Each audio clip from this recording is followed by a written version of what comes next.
It's Coaches versus Cancer Suits and Sneakers Week. So as you're watching television, you're starting to see all the coaches out there in their sneakers, and it's raised over $125 million in the last 26 years. So it's been a great partnership between the National Association of Basketball Coaches and the American Cancer Society.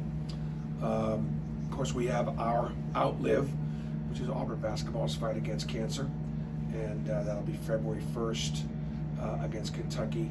And the shirts are on sale here at Auburn Arena. And of course, this week will be a huge week as far as trying to get those things sold. And every dollar that we raise from the sale of those T-shirts go to cancer patients directly here in the state of Alabama. Every penny. We are in contact with 7 or 8 different hospitals and cancer fighting facilities around the state, and they are in the best position to know of the families that are in need, that are just behind in a mortgage payment, won't come make their last couple of chemo sessions because of they don't have the gas money to get there, or they need to work instead. And we trust these hospitals and organizations to be able to put these funds, directly. So it's funny. I was talking about this the other day, and we're selling the shirts for $25, and I was like, forget about the T-shirt. If anybody asked me, or if I asked you, hey, listen, I know a great organization that if you give me $25, they'll get $25 into the hands of a cancer patient. Every one of us would be like, here. And so by asking everybody to please buy those T-shirts, don't come to the game without them, and we'll do some good. We'll do a lot of good. So last week was a tough week for us. It didn't come as a surprise to me. The margins did, but not the fact that we weren't able to win on the road. As I've been saying, we have to play better if we're going to continue to win. And that has been pretty consistent. It kind of caught up with us a little bit, particularly in the offensive end. The scouting report's out. If you're looking for an answer, why? I'd say, obviously, a coach's job is to put the players in the best positions to be successful within the framework of what we do and what they do. And so for the most part, I think we have. And now, when you are at this point of season, they know what we're doing, they know what you're doing, they know our tendencies, they know my tendencies, they know the players' tendencies.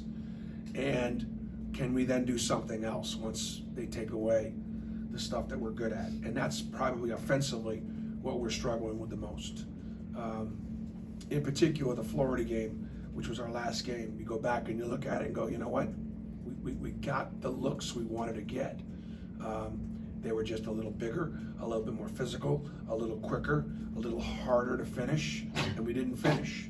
And that's probably a big part of our offensive struggles. We knew coming into this season that defense and rebounding was going to have to carry the day, that this team had a chance to be better defensively and rebounding than a year ago, than a Final Four team, but had very little chance of being better offensively.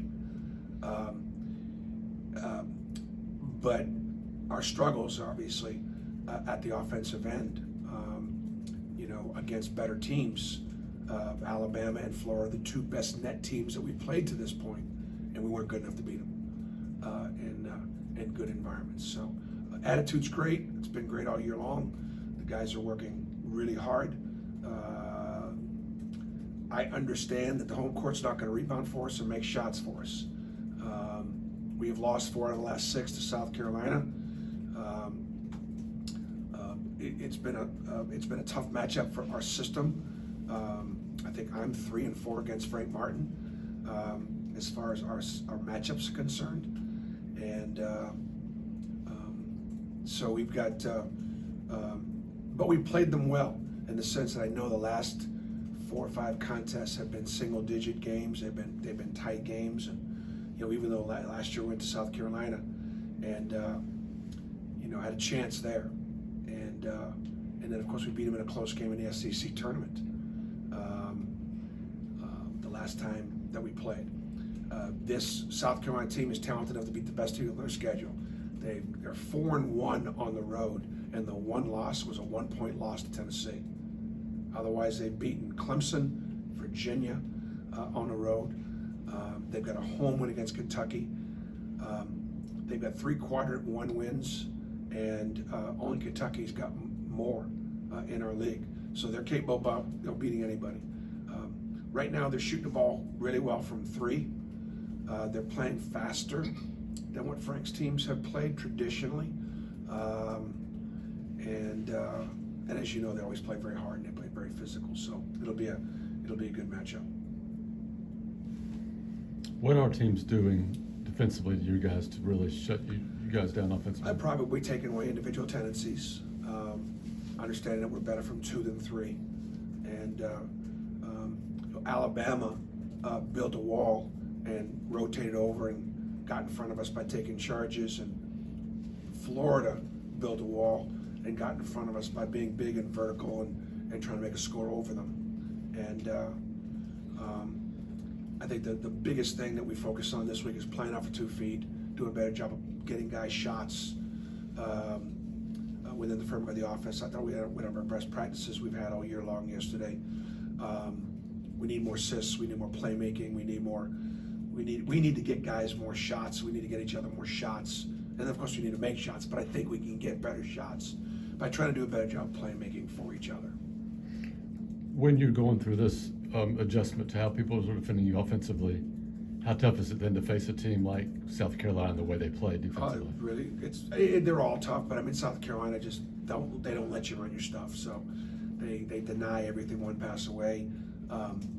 They're very physical. You know, they commit more fouls than anybody else in the league. Teams go to line more than anybody else in the league.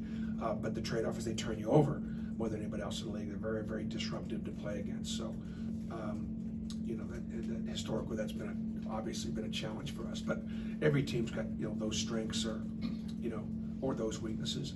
I think one of the biggest things is we've held every opponent under their average, under their scoring average. So the guys are playing hard, and we're playing defensively. We're doing okay. I think we can do better, but we're doing pretty well.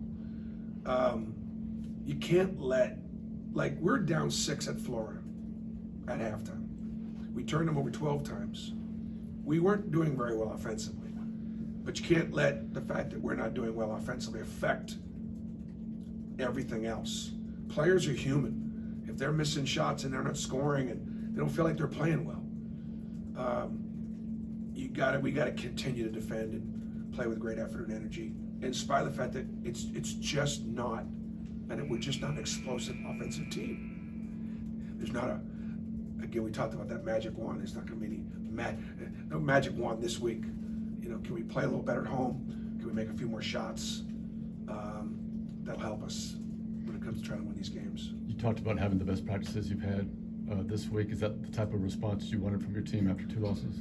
I mean, it was one I would expect. I thought the guys did great. I mean, they came back in. We had Martin Luther King Day was Monday, so we had just a great day Monday from the standpoint of, because the kids were off, we were able to come in and have some breakfast and visit a little bit, watch some film, and then practice. It was a good day. Kind of remind them a little bit about those days in December and early January when we were here during the break and we were training like pros, and it was great. It was great to have that.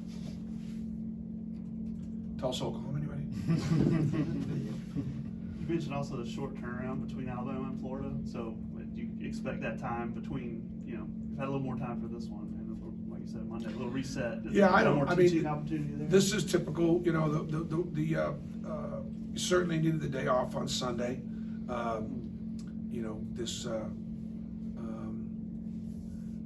It'll be interesting. The difference is on the Saturday games. We have 9 Saturday games, and on 6 occasions, our opponents will have played on Tuesday or so, and we will have played Wednesday.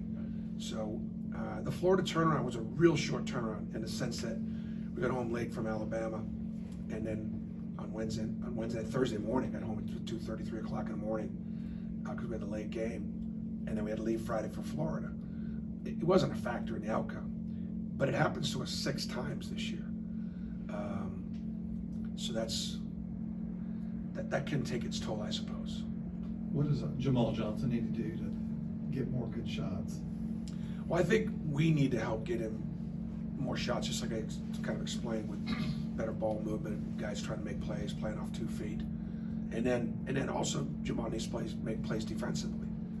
You know, he's got to be able to take charges and be in the right spots and be more physical and keep guys in front of him, and that would help him play more and play better. That would get him more playing time? Is that what you're I mean, it saying? definitely could. I mean, I think that's he's something he's really cognizant of. I want him to make shots, but I want him all to make plays defensively. It's like D'Angelo. D'Angelo is a really solid defender, and he's in the right places, but he can make more plays defensively.